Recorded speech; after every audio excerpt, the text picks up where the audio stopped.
Tes. Bismillahirrahmanirrahim. Assalamualaikum warahmatullahi wabarakatuh.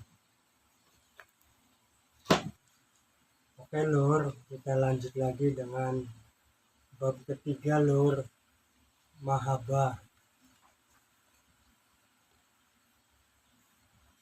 Bab ketiga lur, dengan mahabbah lur. Mahabbah, api lembut yang membakar segala galau. Wejangan eyang adimin kepada cucu mahabbah tentang rahasia ilahi. Apa itu mahabbah? Wahai cucuku mahabbah, nama yang kau sandang itu bukanlah sekedar nama. Ia adalah doa yang dipanjatkan oleh orang tuamu. Ia adalah harapan yang digantungkan di pintu langit. Ia adalah jalan yang telah ditulis untukmu sebelum engkau lahir ke dunia. Karena mahabbah, dalam bahasa para kekasih Allah, berarti cinta yang paling dalam, cinta yang tidak mengenal pamrih, cinta yang menjadikan yang dicintai sebagai tujuan dari segala sesuatu. Cucuku, jangan kau kira bahwa mahabbah itu dengan apa yang disebut cinta oleh manusia kebanyakan. Cinta manusia bisa terikat oleh waktu, terbatas oleh ruang, tercampur dengan hawa nafsu, dan sering berakhir dengan kebencian. Ketika tidak terpenuhi, mahabbah yang menjadi tujuan perjalanan seorang salik adalah cinta yang bersumber dari Allah, yang mengalir melalui hati hamba dan kembali kepadanya. Ia adalah lingkaran cahaya yang tidak pernah putus, sungai yang tidak pernah kering, api yang tidak pernah padam, meskipun tidak ada kayu bakar yang menyalakannya. Para ulama hakikat mendefinisikan mahabbah dengan sebagai ungkapan, namun semuanya bermuara pada satu makna, kecenderungan hati kepada sesuatu yang dianggap sempurna, yang disertai dengan rasa rindu untuk bertemu, kerelaan untuk berkorban, dan kebahagiaan hanya dengan mengingatnya. Sementara para cucuku, seorang hujatul Islam yang ilmunya sangat dalam, berkata, mahabbah adalah kecenderungan hati kepada sesuatu yang sesuai dengan tabiatnya, yang disertai dengan pengagungan dan kerendahan hati. Namun, sang waktu yang telah tenggelam dalam lautan cinta memberikan definisi yang lebih puitis. Seorang sufi berkata, mahabbah adalah api yang membakar segala sesuatu selain yang dicintai, hingga tidak tersisa apapun kecuali dia. Yang lain berkata, mahabbah adalah engkau mencintainya dengan segenap hatimu, dan dia mencintaimu dengan karunia-Nya, sehingga tidak ada lagi yang tersisa antara engkau dan dia selain rahasia yang tak terkatakan. Cucuku, mahabbah bukanlah sesuatu yang bisa kau pelajari dari buku, bukan sesuatu yang bisa kau hafal dari kitab, bukan sesuatu yang kau pahami dengan akal. Mahabbah adalah anugerah yang diberikan Allah kepada hambanya, yang telah bersih hatinya, yang telah panjang sabarnya, yang telah banyak mengingatnya, yang telah tulus dalam ibadahnya. Ia adalah tanpa kau undang, hadir tanpa kau panggil, dan jika ia telah datang, maka seluruh hidupmu akan berubah. Mahabbah adalah segala puncak tingkatan, wahai cucuku. Dalam perjalanan spiritual seorang salik, pada tingkatan-tingkatan yang harus dilalui, sang waktu menyebutnya dengan istilah maqamat, stasiun-stasiun perjalanan hati menuju Allah, dan mahabbah adalah puncak dari semua tingkatan itu. Ia adalah tujuan akhir, stasiun terakhir sebelum fana dan baka. sebelum lebur dan kekal bersama yang dicintai. Mari kita renungkan, cucuku, bagaimana seorang salik berjalan dari satu tingkatan di tingkatan yang lebih tinggi, seperti orang yang menaiki tangga menuju puncak gunung, dan di puncak itu ia menemukan cinta yang selama ini ia rindukan. Tingkat pertama, taubat. Seorang salik memulai perjalanannya dengan taubat, yaitu kembali dari kemaksiatan kepada ketaatan, dari kelalaian kepada kesadaran, dari jauh kepada dekat. Taubat adalah pintu gerbang yang harus dilewati oleh setiap orang yang ingin mendekat kepada Allah. Tanpa taubat, hati seorang salik tertutup debu-debu dosa yang menghalangi cahaya untuk masuk. Allah berfirman, sesungguhnya mencintai orang-orang yang bertaubat dan mencintai orang-orang yang mensucikan diri. Surat Al-Baqarah 222. Lihatlah, cucuku, sebelum Allah menyebut cinta, Allah menyebut taubat. Karena taubat adalah syarat untuk dicintai. Seperti tanah yang harus dibersihkan dari duri dan batu yang sebelum ditanami benih. Seperti cermin yang harus dibersihkan dari debu-debu yang sebelum memantulkan cahaya. Tingkat kedua, khauf dan raja. Setelah taubat, seorang salik hidup antara khauf, takut, dan raja, harap. Ia takut akan siksa Allah, dan ia berharap akan rahmat Allah. Ia takut jika amalnya tidak diterima, dan ia berharap jika dosanya diampuni. Ia takut jika ia termasuk orang-orang yang tercela, dan ia berharap jika ia termasuk orang-orang yang beruntung. Dua sifat khauf dan raja seperti dua sayap burung yang membuatnya terbang menuju Allah. Jika salah satunya patah, ia akan jatuh. Terlalu takut membuatnya putus asa, terlalu berharap membuatnya lalai. Maka seorang salik harus menjaga keseimbangan antara keduanya, seperti seorang penari yang menjaga keseimbangan antara dua kakinya. Tingkat ketiga, juhud. Ketika khauf dan raja telah seimbang, seorang salik memasuki tingkatan juhud, yaitu tidak terikat pada dunia. Juhud bukan berarti meninggalkan dunia sama sekali. Tidak makan, tidak berpakaian, tidak bekerja. Juhud adalah menjadi dunia di tangan, bukan di hati. Juhud adalah ketika dunia ada, ia bergembira berkelebihan. Ketika dunia tidak ada, ia tidak bersedih berkelebihan. Rasulullah bersabda, juhud di dunia bukan berarti mengharamkan yang halal atau menyia-nyiakan harta. Akan tetapi juhud di dunia adalah engkau lebih percaya apa yang ada di tangan Allah daripada apa yang di tanganmu. Dan engkau lebih pahala atas musibah daripada musibah itu tidak menimpamu. Tingkat 4, sabar dan syukur. Setelah juhud, seorang salik diuji dengan sabar dan syukur. Sabar ketika ditimpa musibah, syukur ketika mendapat nikmat. Sabar ketika diperlakukan buruk oleh manusia, syukur ketika diperlakukan baik. Sabar ketika ibadah terasa berat, syukur ketika ibadah terasa ringan. Sabar dan syukur dua sisi dari mata uang yang sama. Keduanya lahir dari keyakinan bahwa apapun yang terjadi adalah dari Allah. Dan Allah tidak akan memberikan kecuali yang terbaik untuk hambanya. Sabar adalah pengakuan bahwa Allah lebih tahu apa yang baik untuk hambanya. Syukur adalah pengakuan bahwa Allah telah memberikan apa yang pantas diterima oleh hambanya. Tingkat kelima adalah mahabbah. Dan setelah semua tingkatan itu dilalui, sampailah seorang salik pada tingkat mahabbah.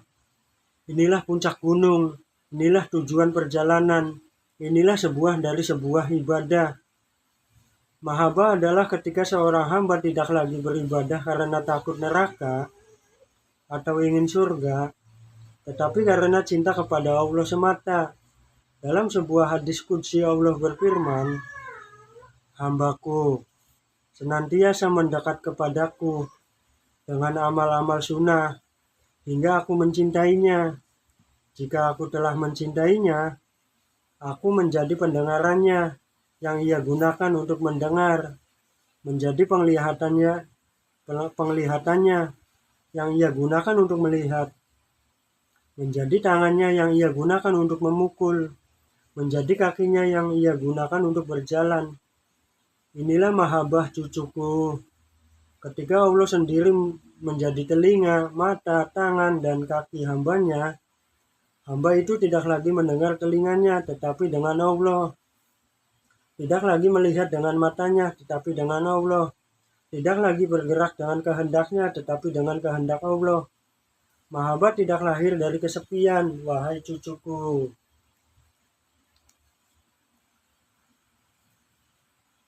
Wahai cucuku mahabbah, dengarkan wejangan ini, hati yang terbuka.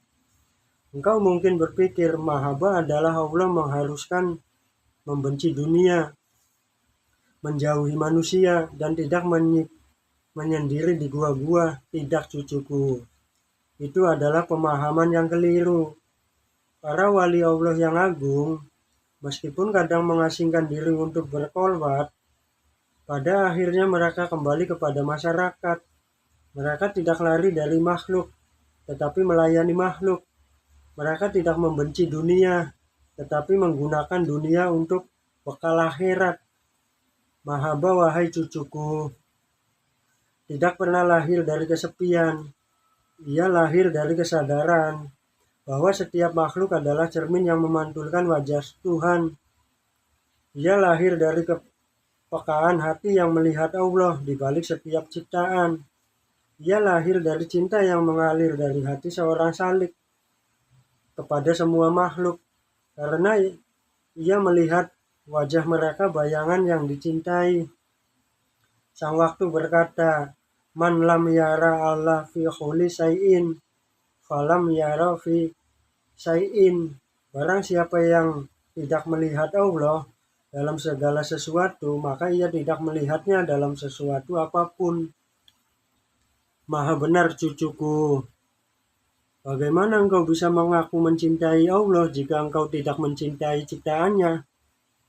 Bagaimana engkau bisa mengaku dekat dengannya jika engkau menjauhi hamba-hambanya? Bagaimana engkau bisa mengakui rindu kepadanya jika engkau tidak merasakan sakitnya orang yang kelaparan di sekitarmu? Rasulullah bersabda, "Tidak sempurna iman seorang di antara kalian sehingga ia mencintai untuk saudaranya apa yang ia cintai untuk dirinya sendiri." Cinta kepada makhluk dalam pandangan mahabbah bukanlah tandingan cinta kepada Allah. Ia adalah cabang dari pokok yang sama. Ia adalah bukti bahwa cinta kepada Allah telah meresap ke dalam hati sehingga memancar keluar dalam bentuk kasih sayang kepada semua ciptaan. Seperti matahari memancarkan cahaya, seperti bunga yang mengeluarkan wangi, seperti sungai yang mengalirkan air. Hakikat mencintai makhluk dalam perjalanan salih, wahai cucuku. Sekarang kita membahas inti dari wejangan ini. Bagaimana seorang salik mencintai makhluk tanpa jatuh pada sirik cinta? Pertama, cinta syahwat. Inilah cinta yang paling rendah, cinta yang didasari oleh nafsu dan keinginan jasmani.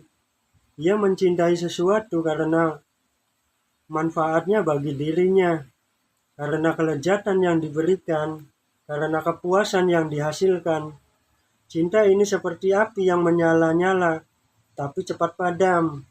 Ia hadir ketika ingin terpenuhi, dan pergi ketika keinginan tidak terpenuhi. Ia mudah berubah menjadi kebencian ketika yang dicintai tidak sesuai dengan harapan. Cinta seperti ini, cucuku, tidak termasuk dalam mahabbah. Ia bahkan bisa menjadi penghalang antara seorang hamba dengan Tuhannya, karena ia menjadikan makhluk sebagai tujuan, bukan sebagai jalan. Yang kedua, cinta tabiat. Inilah yang lebih tinggi dari cinta syahwat, tetapi masih belum mencapai tingkatan mahabbah. Ia adalah cinta yang alami, seperti cinta orang tua kepada anaknya, cinta suami kepada istrinya, cinta seorang muslim kepada saudaranya. Ia lahir dari hubungan alami antara makhluk, bukan dari nafsu semata. Cinta ini terpuji, cucuku, bahkan dianjurkan dalam agama. Rasulullah sendiri mencintai keluarganya, mencintai para sahabatnya, mencintai umatnya. Namun, cinta ini masih terbatas, masih terikat oleh hubungan duniawi. Ia bisa luntur oleh waktu, bisa pudar oleh jarak, bisa berubah oleh keadaan. Nah, dan yang ketiga, cinta hakikat. Inilah cinta yang sesungguhnya, cinta yang menjadi tujuan perjalanan seorang salik. Ia mencintai makhluk bukan karena syahwat, bukan karena tabiat, tetapi karena ia melihat Allah di balik makhluk itu. Ia mencintai makhluk sebagai cermin yang memantulkan sifat-sifat Allah. Ia mencintai keindahan-keindahan itu berasal dari Allah yang Maha Indah, Al-Jamil. Ia mencintai kasih sayang karena kasih sayang itu berasal dari Allah yang Maha Penyayang, Ar-Rahim. Ia mencintai kekuatan karena kekuatan itu berasal dari Allah yang Maha Kuat, Al-Wahyu. Cucuku, ketika engkau mencapai tingkatan ini, engkau akan mencintai semua makhluk tanpa kecuali. Engkau akan mencintai orang yang berbuat baik kepadamu dan orang yang berbuat jahat kepadamu, karena engkau melihat bahwa di balik kebaikan dan kejahatan mereka adalah yang sedang mengajarkanmu sesuatu. Engkau akan mencintai burung yang berkicau dan ular yang melata, karena engkau melihat bahwa mereka juga ciptaan Allah yang bertasbih dengan caranya sendiri. Engkau akan mencintai hujan yang turun dan matahari yang terik, karena engkau tahu bahwa keduanya adalah rahmat darinya. Para wali mencapai tingkatan ini, cucuku. Mereka tidak memiliki kebencian kepada siapapun. Mereka tidak memiliki dendam kepada siapapun.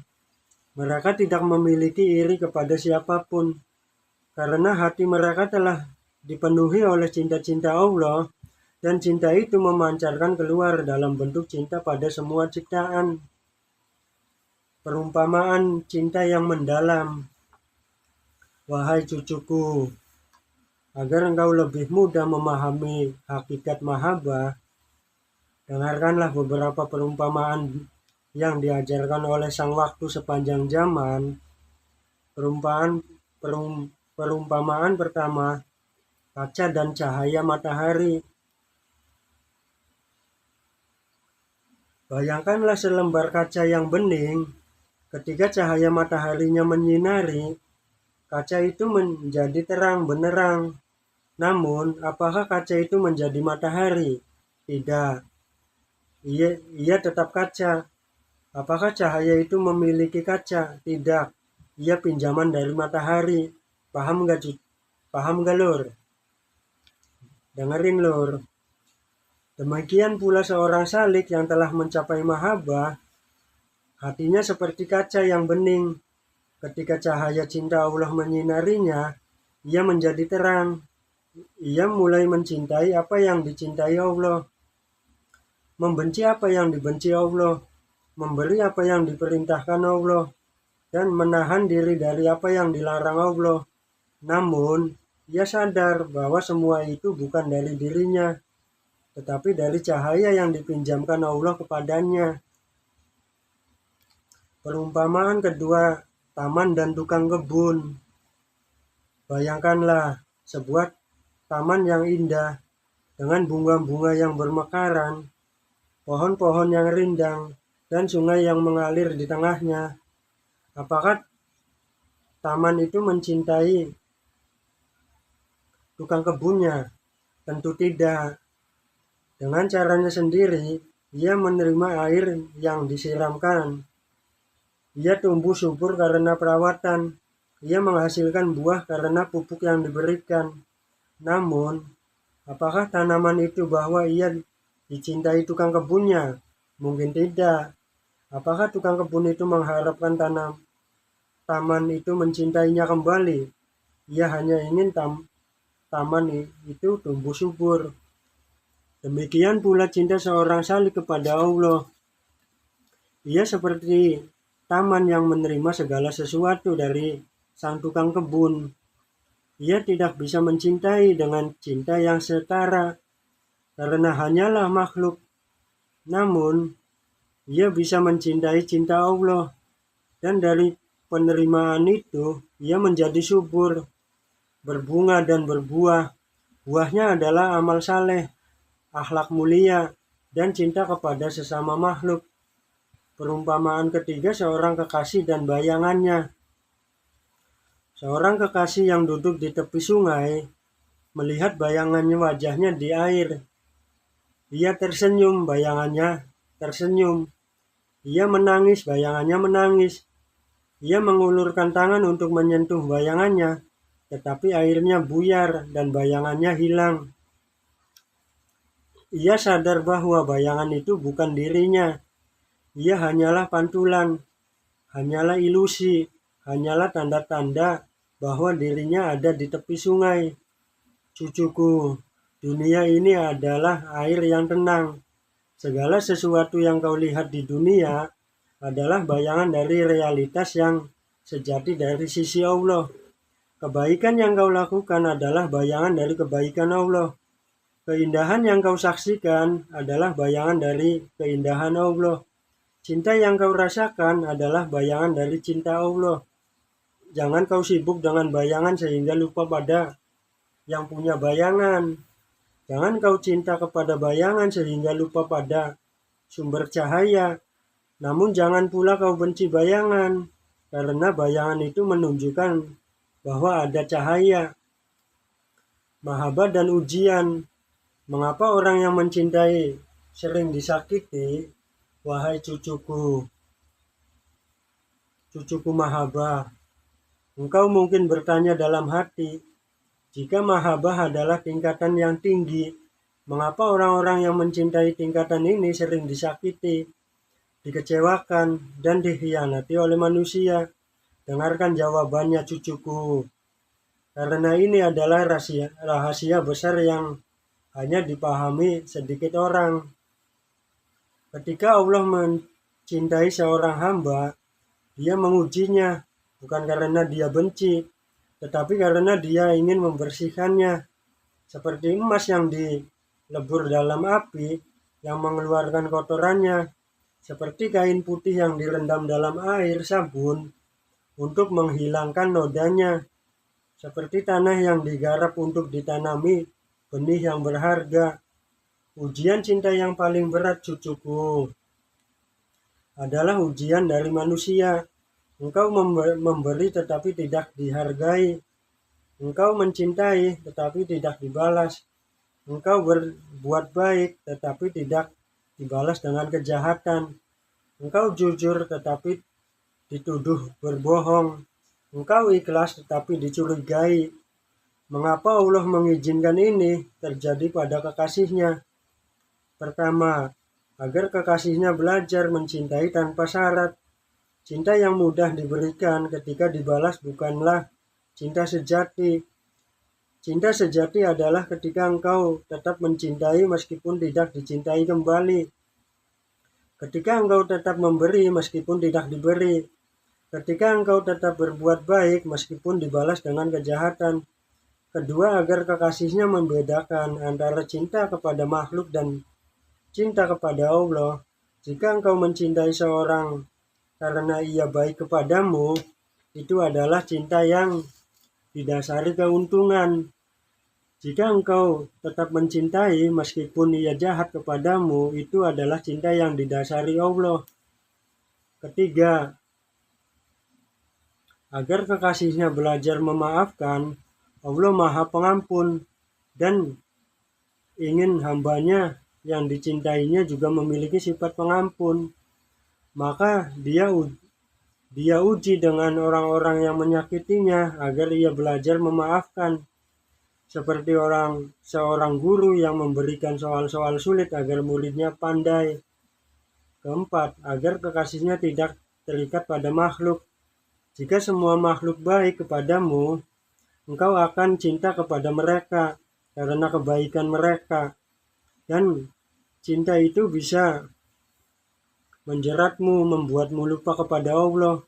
Maka Allah izinkan sebagian makhluk menyakitimu agar engkau tidak terlalu cinta kepada makhluk, sehingga lupa kepadanya. Kelima, agar kekasihnya naik derajat. Setiap kali engkau disakiti, lalu engkau memaafkan, derajatmu naik. Setiap kali engkau dikecewakan, lalu engkau bersabar, pangkatmu di sisi Allah bertambah.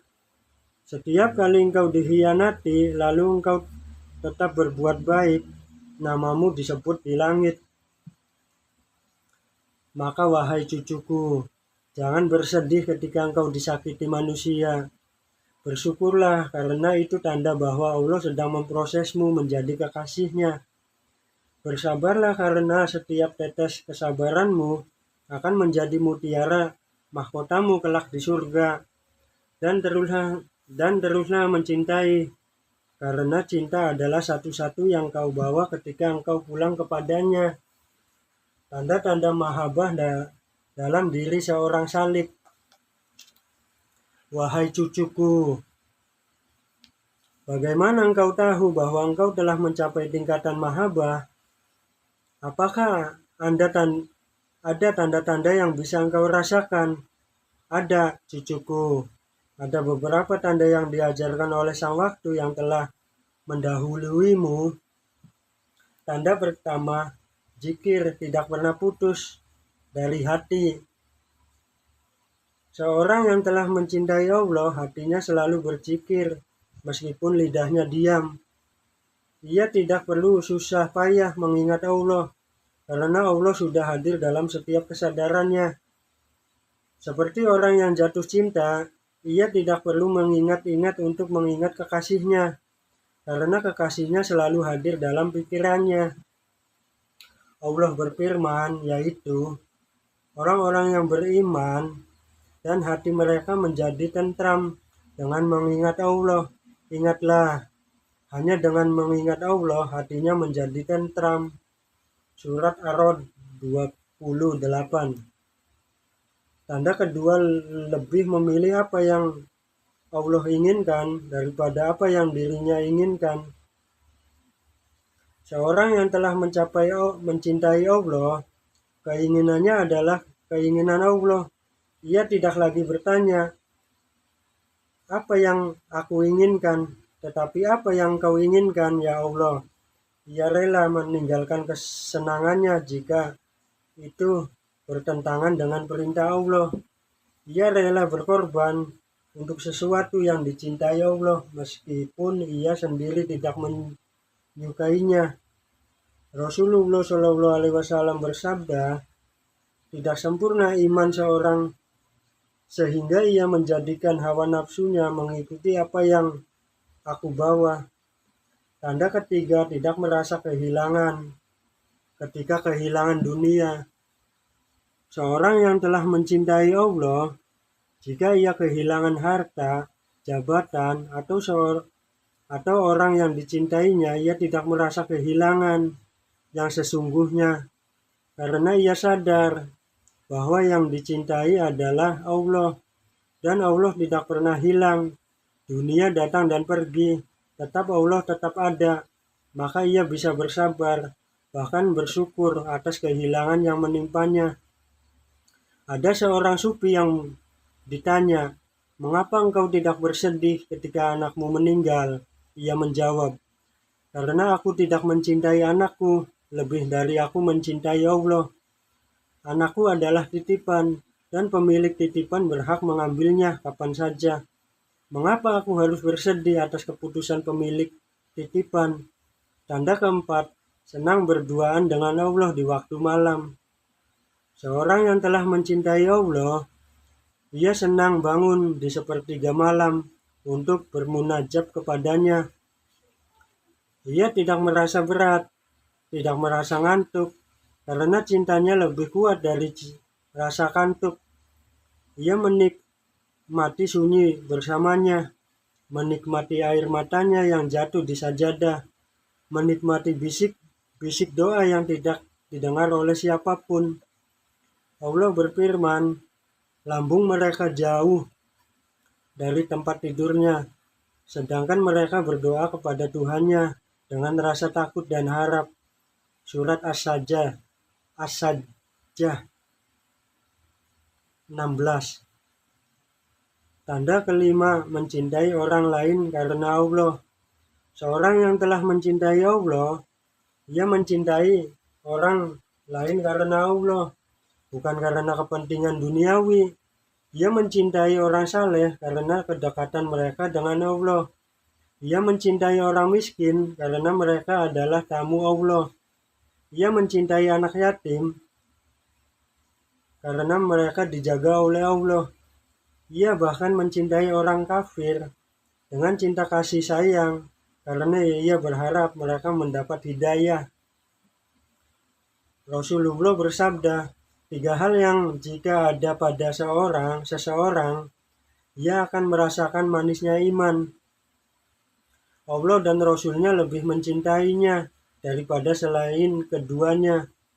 Ia mencintai seseorang hanya karena Allah, dan ia membenci kembali kepada kekafiran setelah Allah menyelamatkannya, seperti ia membenci dilemparkan ke neraka. Tanda keenam, tidak terganggu oleh celaan manusia. Seorang yang telah mencintai Allah, ia tidak peduli dengan celaan manusia. Ia melakukan apa yang diperintah Allah meskipun dicaci. Ia meninggalkan apa yang dilarang Allah meskipun dipuji. Karena penilaian manusia tidak penting baginya, yang penting adalah penilaian Allah. Para sahabat Rasulullah ketika dicaci oleh orang-orang kafir, mereka tetap teguh. Mereka tetap tidak goyah oleh hinaan, tidak mundur oleh ancaman, karena cinta mereka kepada Allah yang telah membuat mereka kebal terhadap segala celaan. Tanda ketujuh, rindu bertemu dengan Allah. Tanda yang paling kuat cucuku adalah rindu. Rindu yang tidak bisa diobati oleh apapun selain bertemu dengannya. Rindu yang membuatnya menangis di setiap sujud. Rindu yang membuatnya tidak betah di dunia karena ia ingin segera pulang. Rasulullah bersabda, barang siapa yang rindu bertemu Allah, maka Allah pun rindu bertemu dengannya. Sang waktu berkata, rindu adalah penyakit yang tidak ada obatnya, kecuali melihat yang dirindukan. Mahabbah kepada makhluk antara jalan dan penghalang. Wahai cucuku, ketika kembali pertanyaan yang sangat penting, bagaimana seorang salik bersikap terhadap makhluk dalam perjalanan mahabbahnya? Jawabannya cucuku adalah jadikan cinta kepada makhluk sebagai jalan menuju Allah, bukan sebagai penghalang dari Allah. Cinta kepada makhluk akan menjadi jalan menuju Allah. Jika engkau mencintai mereka karena Allah, bukan karena dunia, engkau mencintai mereka sebagai ciptaan Allah, bukan sebagai tandingan Allah. Engkau mencintai mereka dengan cinta yang tidak melupakanmu dari Allah. Engkau mencintai mereka dengan cinta yang membuatmu lebih rajin beribadah, bukan malah meninggalkan ibadah. Engkau mencintai mereka dengan cinta yang mengajarkanmu kesabaran, keikhlasan, dan kerendahan hati. Cinta kepada makhluk akan menjadi penghalang dari Allah jika engkau mencintai mereka lebih dari cintamu kepada Allah. Engkau rela bermaksiat kepada Allah demi menyenangkan mereka. Engkau lupa berzikir kepada Allah karena sibuk bersama mereka. Engkau sedih berkelebihan ketika kehilangan mereka, seolah Allah tidak bisa menggantikan mereka. Engkau berbuat dosa karena cinta buta kepada mereka. Maka cucuku, renungkanlah di manakah posisi cintamu kepada makhluk. Apakah ia menjadi tangga yang membawamu naik kepada Allah, atau menjadi jerat yang menjerat kakimu sehingga engkau jatuh? Seorang sufi bertanya, wahai sang waktu, apakah boleh mencintai seseorang? Ia menjawab, boleh, asal engkau tidak lupa kepada yang menciptakan orang itu. Ia bertanya lagi, bagaimana caranya agar tidak lupa? Ia menjawab, jadikan cintamu kepada orang itu sebagai sebab untuk lebih mencintai Allah. Jika ia saleh, cintailah karena Allah. Jika ia tidak saleh, cintailah dengan harapan yang ia menjadi saleh. Dan jangan sekali-kali menjadikan cintamu kepada makhluk melebihi cintamu kepada Khalik. Kisah-kisah mahabbah yang mengharukan, wahai cucuku. Biarkan eyang menutup wejangan ini dengan beberapa kisah tentang mahabbah yang akan menghangatkan hatimu dan membuatmu semakin rindu kepada Allah. Kisah pertama, Robiah al-Adawiyah dan air wudhu. Robiah al-Adawiyah, seorang sufi wanita yang sangat terkenal dengan kecintaannya kepada Allah. Suatu ketika sedang berwudhu untuk sholat, di tengah-tengah wudhunya, ia teringat kepada Allah dan hatinya larut dalam cinta. Ia lupa bahwa ia sedang wudhu. Ia terus menuangkan air ke tangannya tanpa sadar selama berjam-jam. Ketika ia sadar, ia berkata, ya Allah, aku datang untuk salat, tetapi engkau sibukkan aku dengan dirimu, sehingga aku lupa kepada salat. Cinta kepadamu telah menghapus segala sesuatu dari hatinya. Kisah kedua, seorang salik yang menangisi kematian kekasihnya. Dikisahkan bahwa ada seorang salik yang sangat mencintai istrinya karena istrinya adalah seorang wanita saleh yang membantunya dalam ibadah. Ketika istrinya meninggal, salik itu menangis bersedu-sedu. Orang-orang bertanya, mengapa engkau menangis? Bukankah engkau seorang salik yang seharusnya tidak terikat pada dunia? Ia menjawab, aku tidak menangis karena kehilangan istriku.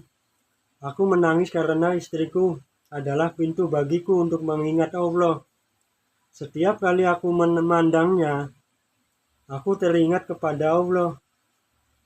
Sekarang pintu itu tertutup dan aku takut akan lebih sulit mengingat Allah tanpanya.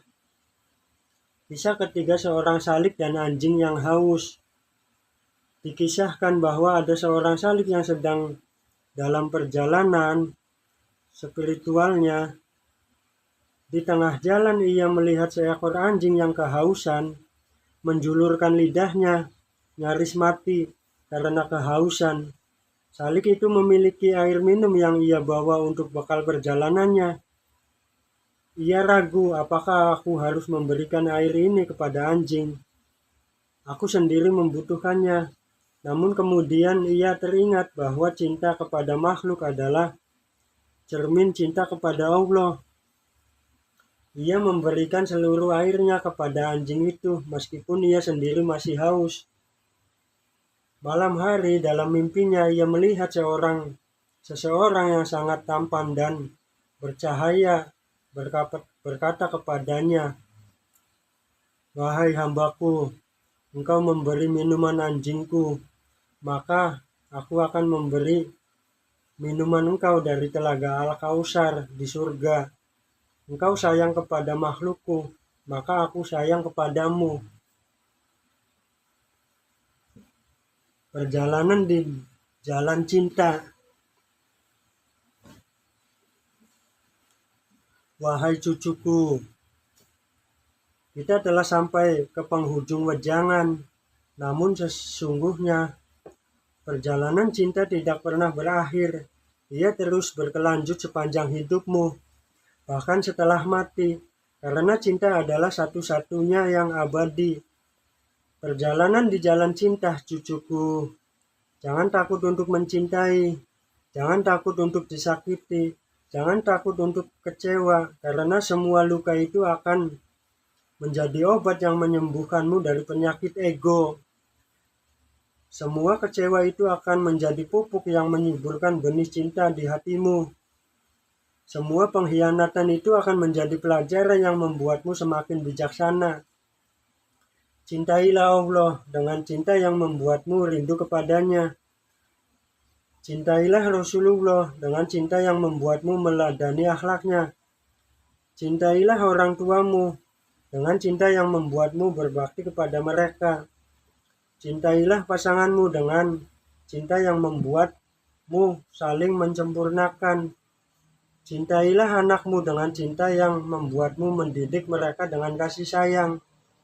Cintailah tetanggamu dengan cinta yang membuatmu peduli kepada mereka. Cintailah fakir miskin dengan cinta yang membuatmu berbagi rezeki. Cintailah musuhmu dengan cinta yang membuatmu memaafkan mereka. Dan di atas segalanya, ingatlah bahwa semua cinta itu adalah satu. Semua cinta itu berasal dari satu sumber, yaitu Allah. Dan semua cinta itu akan kembali kepada satu tujuan, yaitu Allah. Maka jangan kau pisahkan cintamu. Jangan kau takutkan, ini cinta kepada Allah. Itu cinta kepada makhluk, karena cinta kepada makhluk yang benar adalah cinta kepada Allah juga. Seperti sungai-sungai yang bermuara ke lautan yang sama, seperti yang sinar-sinar yang berasal dari matahari yang sama. Rasulullah bersabda, tidak beriman salah seorang di antara kalian, sehingga ia mencintai untuk saudaranya apa yang ia cintai untuk dirinya sendiri. Inilah cinta yang sejati, cucuku. Cinta yang tidak membedakan antara dirinya dan orang lain. Cinta yang rela berkorban. Cinta yang memberi tanpa mengharap balasan. Cinta yang memaafkan tanpa diminta. Cinta yang bertahan meskipun tidak sedih. Mahabbah sebagai cahaya di tengah kegelapan dunia. Wejangan sang waktu tentang cinta yang menerangi perjalanan salib. Wahai cucuku, dunia ini adalah lautan yang luas, sangat luas sehingga mata batin pun sulit melihat tepiannya. Ia bukan lautan air seperti yang kau bayangkan, tetapi lautan yang terbuat dari gelombang ujian yang silih berganti, ombak fitnah yang datang dari segala penjuru, dan arus hawa nafsu yang menarikmu ke dasar yang paling dalam. Banyak pelaut yang tenggelam di tengah lautan ini, bukan karena perahu mereka kurang kokoh, bukan karena mereka kurang bekal, bukan karena mereka kurang ilmu. Mereka tenggelam karena perahunya tidak diterangi oleh cahaya. Mereka berlayar dalam kegelapan, tidak tahu kemana arah kiblat, tidak tahu kemana bayangan mengintai, tidak tahu di mana tepi keselamatan. Cahaya yang menyala dari dalam. Wahai cucuku, ketahuilah dengan sebenar-benarnya pengetahuan yang harus bisa dicapai oleh hati yang telah dibersihkan. Bahkan mahabbah bukanlah cahaya yang datang dari luar darimu.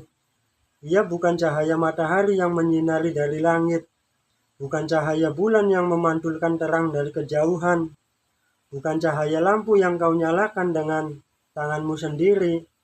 Mahabbah adalah nyala api yang ditiupkan langsung oleh Allah ke dalam jiwa hamba yang lembut hatinya, hamba yang telah lama menangis dalam sujud, yang telah lama berdarah karena lupa pengkhianatan, yang telah lama haus karena dahaga akan makna. cucuku. Engkau mungkin bertanya, bagaimana datangnya cahaya ini? Jawabannya, ia datang dari kehampaan. Dari malam-malam panjang ketika engkau sendirian, dan tidak ada seorang pun yang menemanimu selain air matamu. Dari saat-saat ketika engkau dihina, dicaci, diludahi, dan engkau memilih untuk diam bukan karena takut, tetapi karena engkau tahu bahwa diammu adalah doa yang lebih keras dari 1000 makian. Dari detik-detik ketika engkau memberi dan terus memberi, sementara yang kau terima hanyalah pengkhianatan demi pengkhianatan. Namun engkau tetap memberi karena engkau telah melihat wajahnya di balik tangan yang memukulmu. Cahaya itu tidak lahir dari kebahagiaan, cucuku.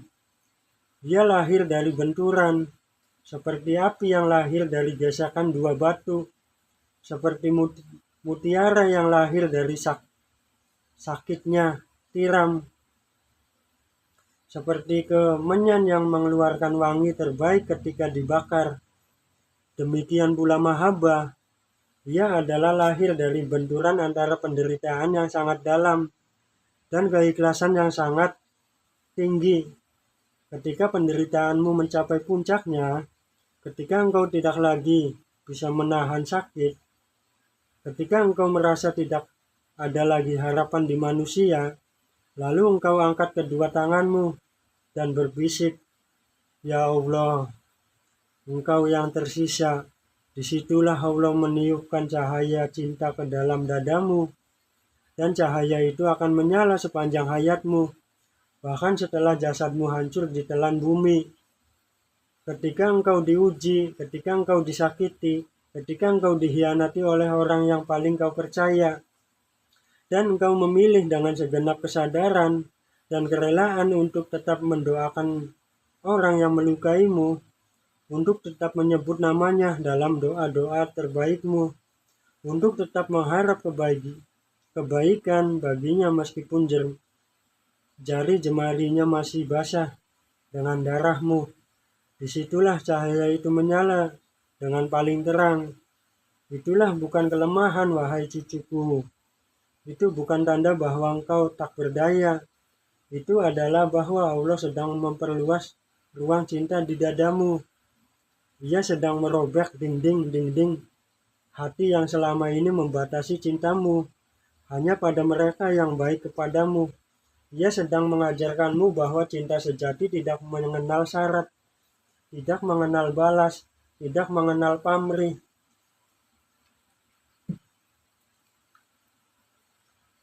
Hakikat cinta mahabbah dalam ilmu tingkat tinggi, wahai cucuku.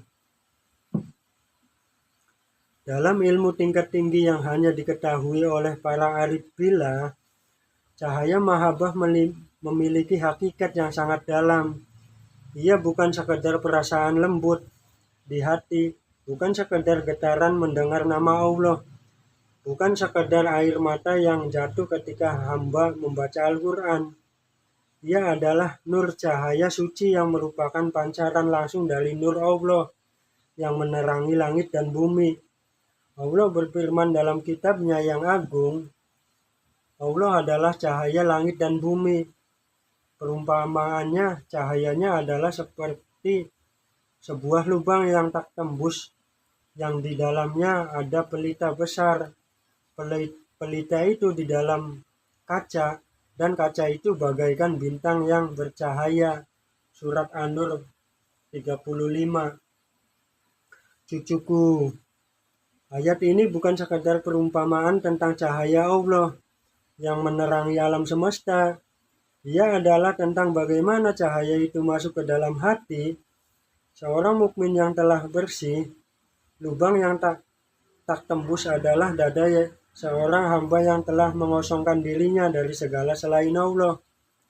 Pelita besar adalah ruhnya yang telah dihidupkan dengan cahaya iman. Kaca adalah hatinya yang bening, tidak keruh oleh debu-debu dosa dan ria. Dan bintang yang bercahaya adalah sirnya, rahasia yang dalam yang paling tepat Allah memandang. Para arif bilah cucuku, mencapai tingkatan di mana mereka tidak lagi membedakan antara cahaya Allah dan cahaya cinta yang di hati mereka. Bukan berarti mereka menyekutukan Allah, tetapi mereka menyaksikan bahwa semua cahaya berasal dari satu sumber, dan hati mereka hanyalah cermin yang memantulkannya. Dalam tingkatan ini, seorang salik tidak lagi berkata, "Aku mencintai Allah," dengan perasaan bahwa dirinya adalah subjek yang terpisah dari objek cintanya. Dia lebih merasakan bahwa cinta itu sendiri yang mencintai melalui dirinya, bahwa Allah mencintai dirinya sendiri melalui hati hambanya. Ini adalah rahasia sangat dalam, cucuku, yang tidak kau pahami dengan akal, tetapi bisa dirasakan jika engkau telah sampai. Cahaya mahabbah memiliki beberapa sifat yang membedakan dari cahaya-cahaya lainnya. Pertama, ia tidak membutuhkan bahan bakar.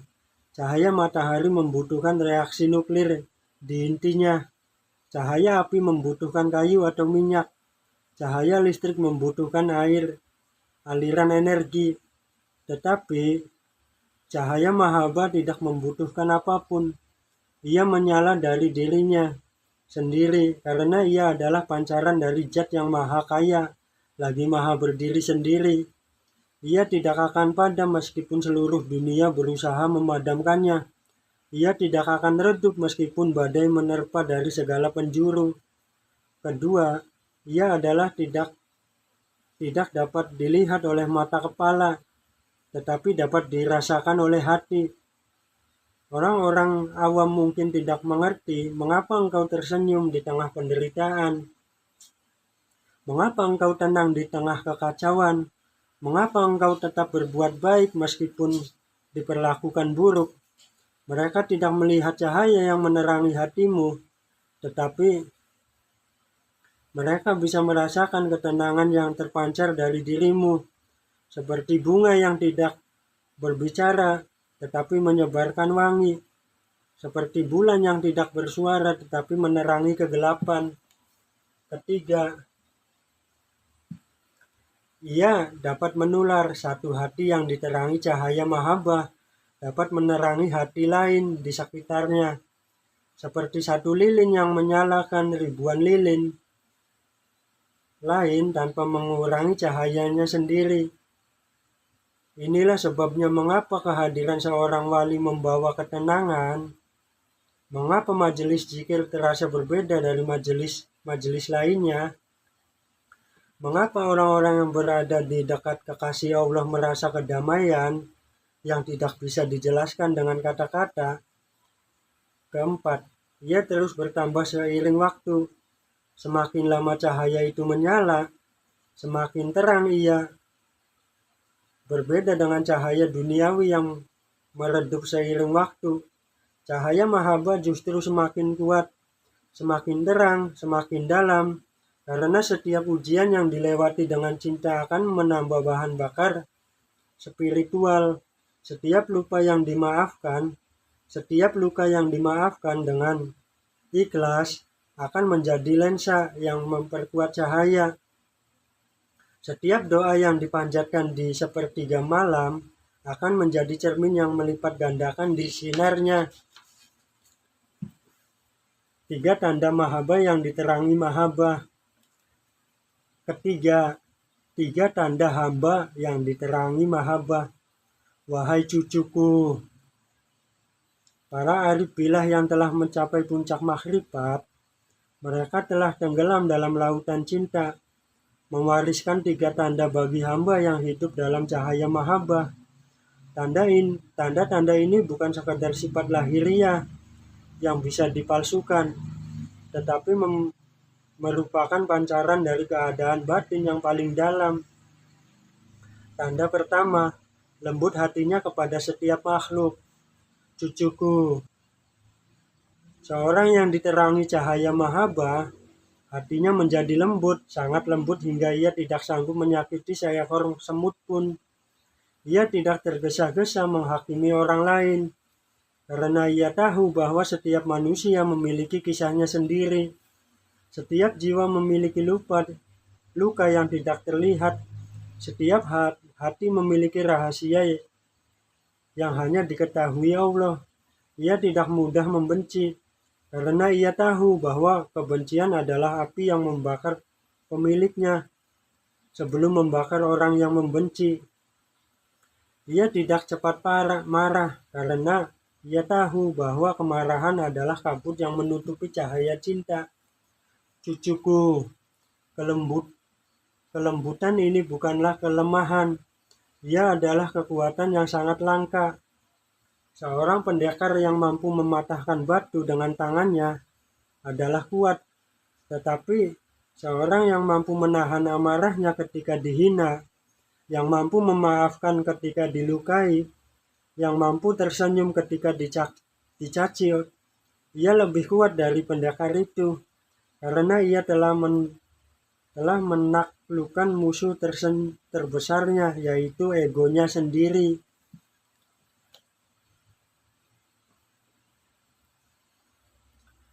Para wali mencintai tingkatan di mana hati mereka tidak lagi membedakan antara teman dan musuh. Mereka melihat semua makhluk dengan mata yang sama, mata rahmat, mata kasih sayang, mata cinta, mata tidak lagi berkata, ini temanku dan itu musuhku. Mereka berkata, ini adalah hamba Allah yang sedang berjuang, dan itu hamba Allah yang sedang berjuang. Yang satu mungkin lebih sadar, yang lain mungkin sedang lupa. Tetapi keduanya adalah saudaraku dalam kemanusiaan. Inilah sebabnya cucuku. Mengapa para wali sering dianggap naif oleh seorang-orang yang tidak mengerti? Orang-orang dunia berkata, mengapa engkau baik kepada orang yang jahat kepadamu? Mengapa engkau memaafkan orang yang tidak pernah meminta maaf? Mengapa engkau masih mendoakan orang yang mendoakan keburukanmu? Mereka tidak mengerti bahwa hati yang diterangi mahabbah telah melampaui logika timbal balik, telah melampaui hitungan utang rugi, telah masuk ke dalam wilayah di mana satunya ukuran adalah apa yang dicintai Allah.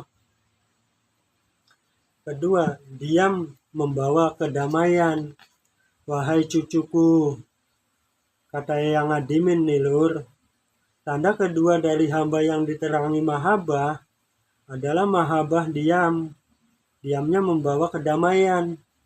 Dimanapun ia hadir, suasana menjadi teduh. Bukan karena ia berbicara atau banyak memberi, tetapi karena cahaya yang terpancar dari hatinya menular kepada udara di sekitarnya, kepada bumi yang dipinjaknya, kepada hewan-hewan yang ada di dekatnya. Cucuku, engkau mungkin pernah merasakan hal ini. Ketika engkau berada di dekat seseorang yang benar-benar tulus, yang hatinya bersih dari ria dan dendam, engkau merasakan ketenangan yang tidak bisa kau jelaskan. Engkau tidak tahu mengapa, tetapi dadamu merasa lapang, pikiranmu terasa jernih, hatimu terasa ringan. Itulah pengaruh cahaya mahabbah. Ia seperti air yang mengalir tanpa suara, tetapi menyuburkan segala yang dilewatinya. Para salaf saleh cucuku menceritakan bahwa ketika mereka duduk di majelis seorang wali, mereka merasakan kedamaian yang luar biasa. Mereka lupa akan masalah-masalah dunia, akan lupa kelelahan, lupa akan kegelisahan. Bahkan hewan-hewan peliharaan di sekitar rumah wali itu menjadi lebih tenang, lebih jinak, lebih bersahabat. Burung-burung berkicau lebih merdu di pagi hari. Kucing-kucing tidur dengan nyenyak di halaman. Bahkan angin yang berhembus terasa lebih sejuk. Itu bukanlah kurafat atau dongeng cucuku. Ini adalah realitas spiritual yang bisa dirasakan oleh hati yang peka. Karena segala sesuatu di alam semesta ini, batu, pohon, air, hewan, udara, dan manusia semua bertasbih memuji Allah dengan cara masing-masing. Dan ketika seorang hatinya diterangi mahabbah, hadir di suatu tempat, dia seperti konduktor yang menyalarkan semua tasbih. Itu menjadi simfoni yang indah. Semua makhluk merasakan kehadiran dan ikut tenang. Tanda ketiga, ia tidak melihat musuh dalam siapapun. Cucuku, tanda yang ketiga yang paling tinggi dan paling sulit dicapai, bahwa ia tidak melihat musuh di dalam siapapun. Ia melihat kejahatan sebagai kebodohan-kebodohan orang yang tidak tahu apa yang sedang ia lakukan. Kebodohan orang yang buta terhadap cahaya. Kebodohan orang yang terjebak dalam ilusi dunia. Dan ia melihat setiap orang jahat sebagai jiwa yang sedang terluka. Terluka oleh masa lalunya, terluka oleh lingkungannya, terluka oleh pilihannya sendiri, dan sangat butuh doa, bukan caci maki. Butuh kasih sayang, bukan kebencian. Butuh bimbingan, bukan hukuman. Cucuku, inilah adalah tingkatan yang paling tinggi. Hanya sedikit manusia yang mencapainya. Karena naluri alami manusia adalah membalas kejahatan dengan kejahatan, membalas kebencian dengan kebencian, membalas luka dengan luka. Tetapi para kekasih Allah telah mencapai naluri itu. Mereka telah mencapai tingkatan di mana firman Allah menjadi kenyataan dalam diri mereka. Dan balasan kejahatan adalah kejahatan yang setimpal. Tetapi barang siapa yang memaafkan dan berbuat baik, maka pahalanya dari Allah. Surat Asy-Syura nomor 40. Cucuku, ketika engkau mencapai tingkatan ini, engkau akan melihat dunia dengan mata yang berbeda. Engkau tidak akan lagi memilih musuh, bukan karena tidak ada yang berbuat jahat kepadamu, tetapi karena engkau tidak lagi menyebut mereka musuh. Engkau akan melihat mereka sebagai pasien yang sakit, sebagai murid yang sedang belajar, sebagai saudara yang tersesat, dan engkau akan berusaha menyembuhkan mereka, mengajari mereka, menuntun mereka, bukan dengan kekerasan, tetapi dengan cinta. Rasulullah adalah teladan tertinggi dalam hal ini. Ketika penduduk Taif melempari beliau dengan batu hingga darah mengalir dari sekujur tubuhnya, malaikat Jibril datang menawarkan untuk membalikan gunung ke atas mereka. Namun beliau menjawab, "Jangan, karena aku berharap dari keturunan mereka akan lahir orang-orang yang menyembah Allah semata." Dan beliau berdoa untuk mereka bukan dengan doa kebinasaan, tetapi dengan doa petunjuk. Inilah mahabbah cucuku. Inilah cahaya yang menerangi kegelapan. Inilah jalan para nabi dan jalan wali. Nah itu, Lur. Oke, Lur.